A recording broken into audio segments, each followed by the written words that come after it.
Olá, nós vamos dar início agora à parte 3 do nosso curso. Em cursos tradicionais, você estaria nesse momento aprendendo repetição, mas nós vamos aprender recursão.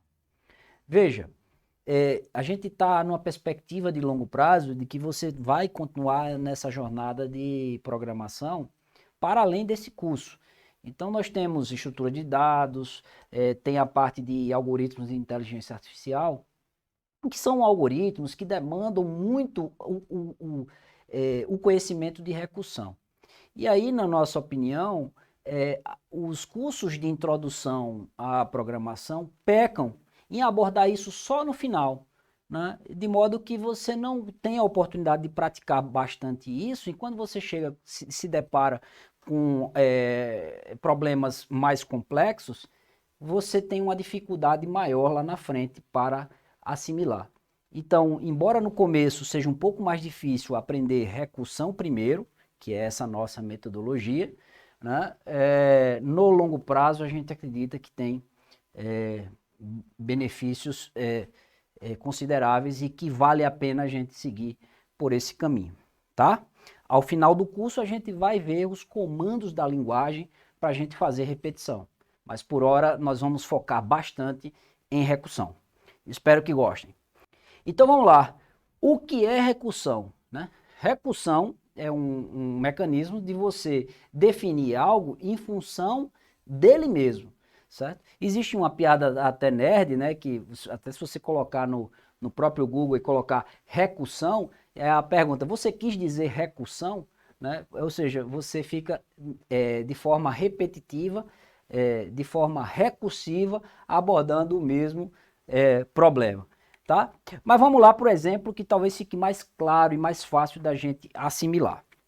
Então vamos, por exemplo, do nosso fatorial. O fatorial, ele é assim, n fatorial é igual a n vezes n menos 1, vezes n menos 2, vezes 2 vezes 1. E aí você pode ir brincando aí na matemática, né? Fazer para n menos 1 ou para n menos 2 e assim sucessivamente, e você chegar até o caso do 2, do 1 e do 0. E o 0 fatorial é o nosso caso base, né?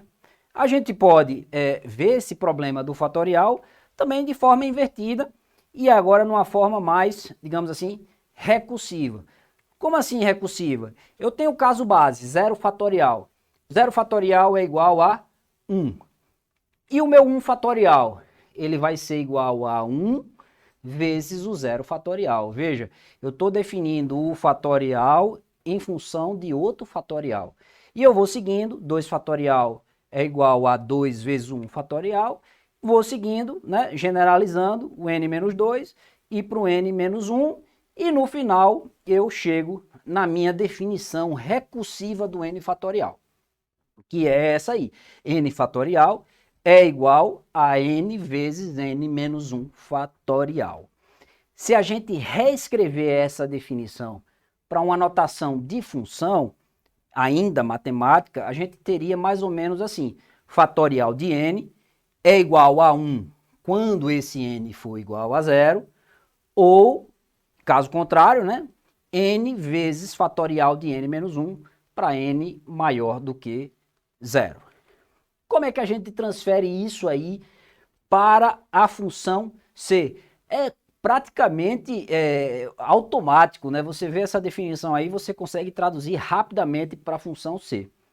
Então eu tenho o meu passo base na linha 7, né, que eu retorno 1 para o n igual a 0, e caso contrário, eu retorno o n vezes o fatorial de n menos 1, tá? Eu posso, essa notação anterior aqui de if else, é uma anotação que eu acho mais fácil para você iniciar no mundo da recursão, onde você tem dentro do if o passo base, que é a nossa condição de parada, e no else eu tenho o passo recursivo, é onde eu faço a chamada da função, onde a função chama a própria função, tá? Só que tem uma forma talvez mais elegante, que é você eliminar o else, né? Então, como a linha 19 ela tem um retorno, então a função não sai desse if, aquele else termina sendo desnecessário. Então vamos lá, minha função main está aí, eu estou lendo o n, né, que é o dado pelo teclado, e eu tenho a variável res que está recebendo o retorno do fatorial de n. E aí está meu printf.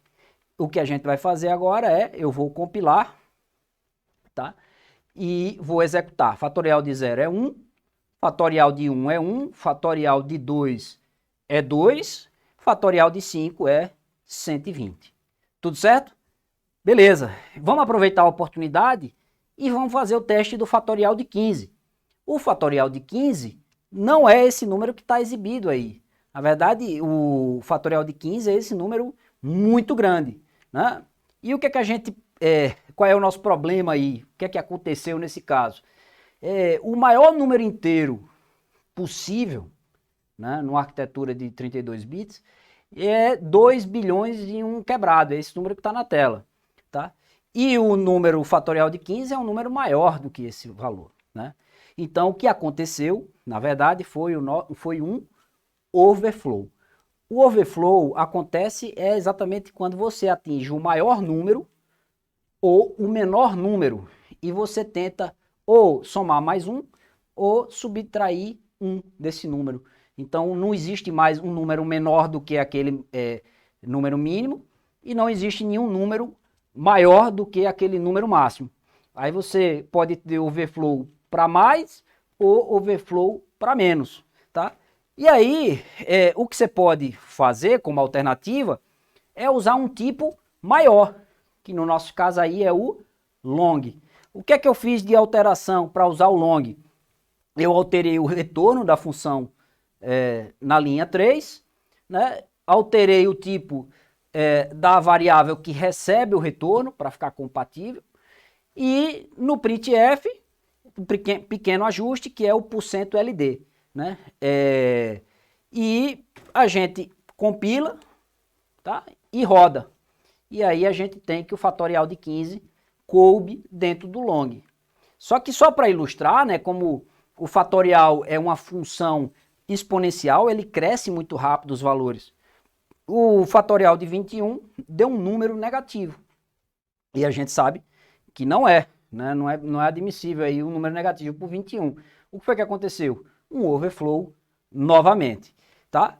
O 51 quintilhões é o fatorial de 21, ou seja, é um número muito grande, né? Então, o que você pode fazer, né? Você pode pensar, tá, então será que tem um outro tipo maior do que o long? Tem, que seria o unsigned long, né? Que tem 18 quintilhões, é o tamanho máximo, né? Mas o long tem 9 quintilhões, e um ou outro não é suficiente para comportar o tamanho do fatorial 21. Né? Então, veja, do ponto de vista de inteiro, a gente atingiu o maior número possível. Não existe mais um tipo que comporte mais do que esses 18 quintilhões. O que cabe agora, né, é uma solução alternativa, que aí envolve a utilização de array, etc. E não estamos nessa fase dentro do nosso curso, tá? Mas isso é assunto para próximos capítulos, exercícios a se fazer no momento que a gente for ver array. E o que a gente vai ver no próximo vídeo é entender a pilha de execução para o programa fatorial. Com isso, a gente vai entender por que é que o fatorial funciona da forma recursiva, entendendo como é que está se passando o gerenciamento de memória ali por trás. É isso. Até já.